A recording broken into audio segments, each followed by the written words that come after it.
Falcons lose to the Steelers 18-10, and I've never seen a game where just two individuals dominated as much as they did. TJ Watt and Chris Boswell, the kicker, single-handedly won this game for the Pittsburgh Steelers. If those two guys were not in this game, the Falcons might win, not by a lot, but probably still win. I know there's a lot of frustration right now, and I'll open up by saying, don't give up. It is week one. Do not panic and do not overreact too much. You are well in your rights to be frustrated and upset because this was a season that Falcons fans were looking forward to for a long time and the most excitement for a team since 2016, 2017. But do not overreact and just give up after 1 week.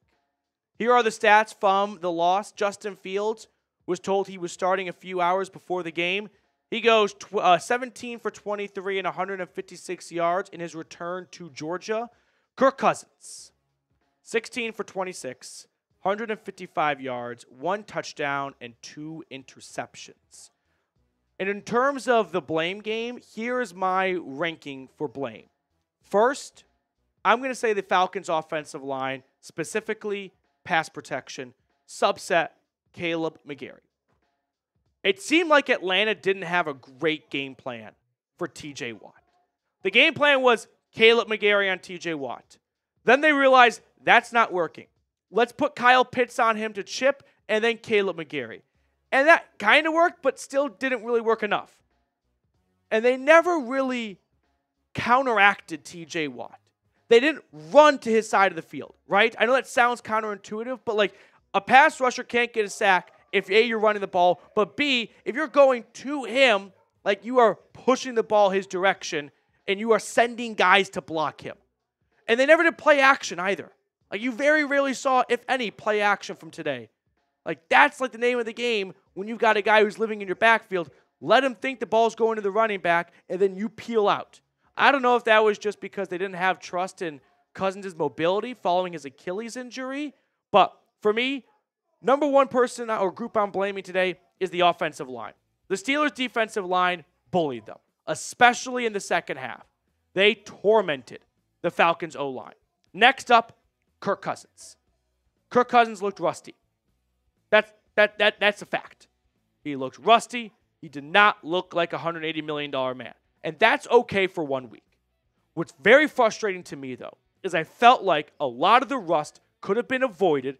And like I had preached for the last 6 weeks, and a lot of you told me I was wrong in the comment section, and who am I to say what Raheem Morris should do? He knows more than I do. Don't you think some of the starters should have played in the preseason now? Don't you feel like maybe some of the illegal shifts or a snap running into a guy in motion could have been worked out in the preseason? Those were the little things that really added up today. That is why I wanted these guys to play in the preseason. Even if it's just for 1 quarter, 10 snaps, 15 snaps.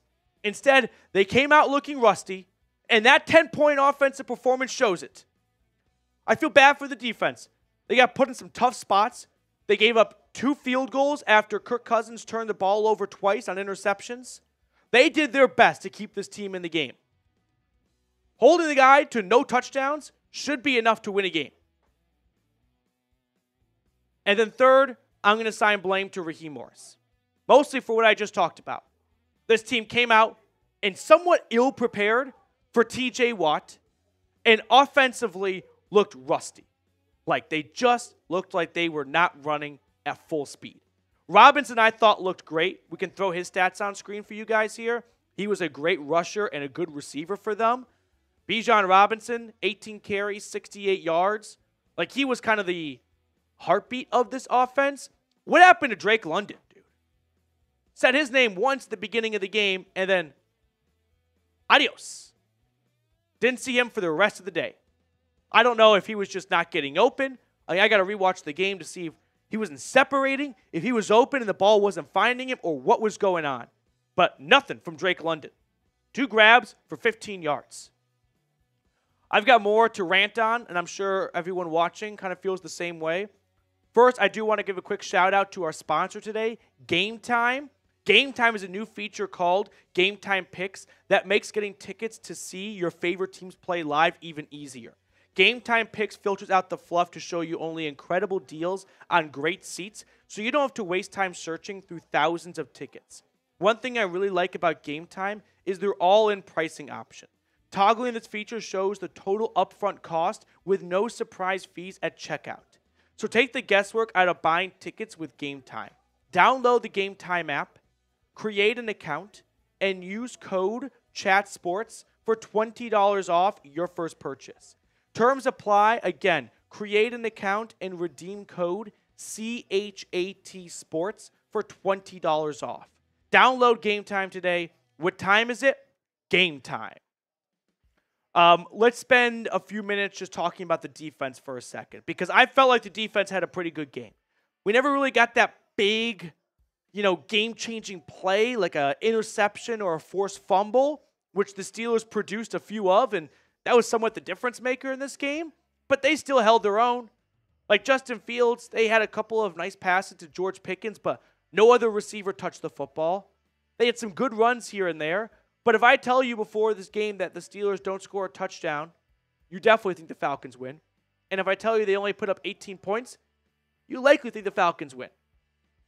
I feel bad for the defense. They made some big stops, especially at the end there on 4th and 1. Get the ball back to the offense, and they just immediately punt it right back.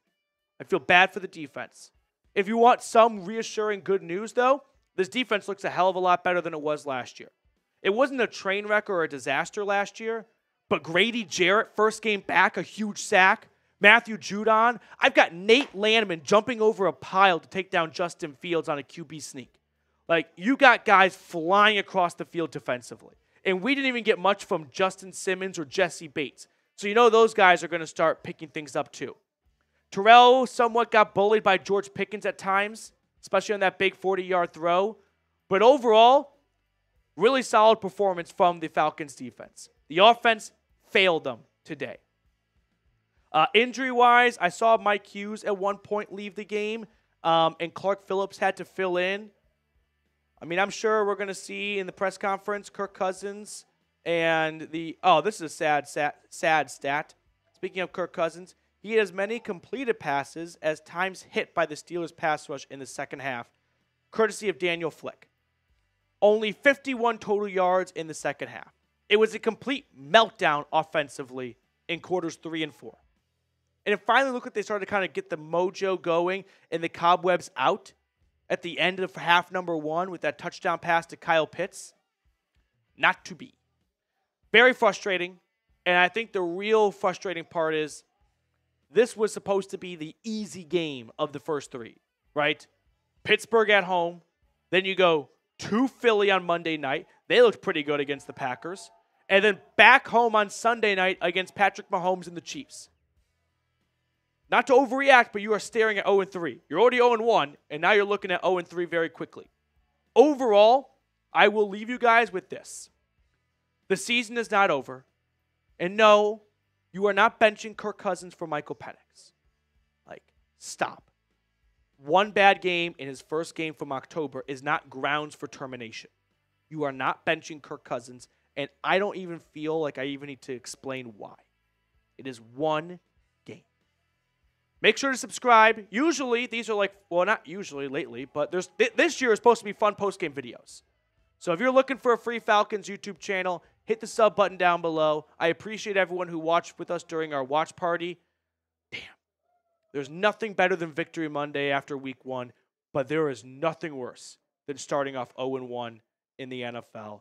Falcons dropped the home and season opener 18-10 to Justin Fields and the Steelers.